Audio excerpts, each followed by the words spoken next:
Selamat pagi Bapak Ibu, perkenalkan nama saya Nelly Harapan P. Sialagan. Sekarang saya lagi melaksanakan pelatihan coding Kabupaten Simalungun. Di sini kami ingin mempresentasikan atau membuat konten digital tentang modul 2, yaitu literasi algoritma dan konten digital, bimbingan teknis guru coding dan kecerdasan artifisial jenjang SMP. Jadi di dalam literasi algoritma dan konten digital ini ada beberapa hal yang harus kita perhatikan untuk bisa menerapkan berpikir komputasional untuk memecahkan masalah. Ada beberapa hal yang diperhatikan. Yang pertama itu adalah dekomposisi. Jadi di sini ada sebuah tabel yang terdiri dari Excel, di mana datanya itu ada tentang waktu keberangkatan, jarak, kemudian waktu tempuh, jenis jalan, kondisi lalu lintas. Maka ini bisa kita selesaikan masalah ini dengan cara berpikir komputasional, di mana langkah-langkahnya yang pertama sekali dengan dekomposisi. Arti dekomposisi adalah kita memilah-milah bagian mana yang penting dari data ini untuk kita gunakan pada langkah berikutnya. Jadi kita bisa beri tanda, misalnya kita membutuhkan tanggal, kita kasih tanda. Di sini di aktivitas 1 ini kita melaksanakan yang namanya dekomposisi. Kemudian dari aktivitas 1 kita menuju ke aktivitas 2, yaitu pengenalan pola.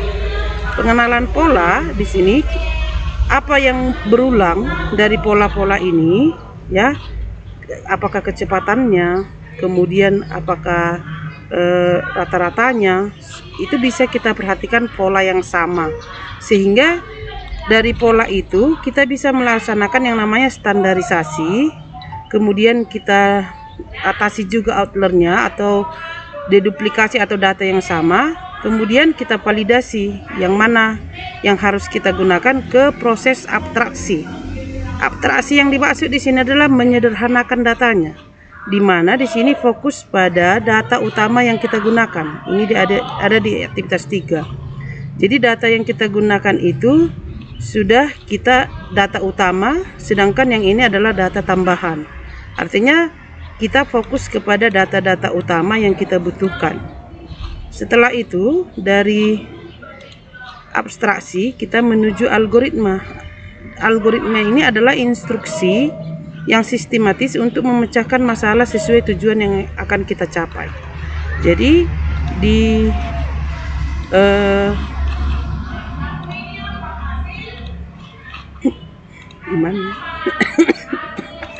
di aktivitas 4 bisa kita lanjutkan itu mencari waktu tempuh sesuai tujuan awal tadi.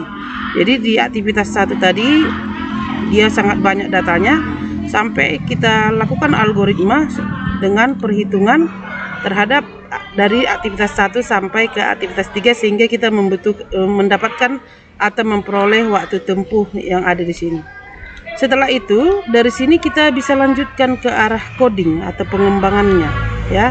Pengembangan atau coding yang kami lakukan secara sederhana kami buat dari aplikasi Stretch. Ini semua Stretch menyediakan fitur-fitur yang kita butuhkan untuk membuat sebuah aplikasi coding sederhana.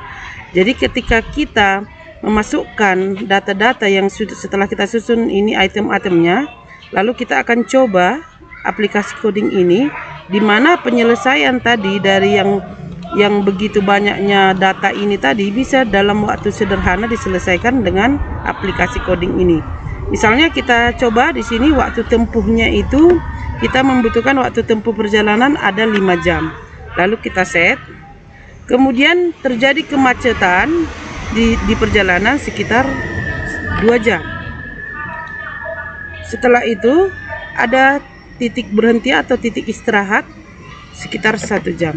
Lalu bagaimana cara mencari waktu tempuh yang sebenarnya? Maka waktu perjalanan itu yang dibutuhkan itu adalah 8 jam. Seperti itu. Mungkin itu saja yang bisa kami bagikan. Sekian dan terima kasih.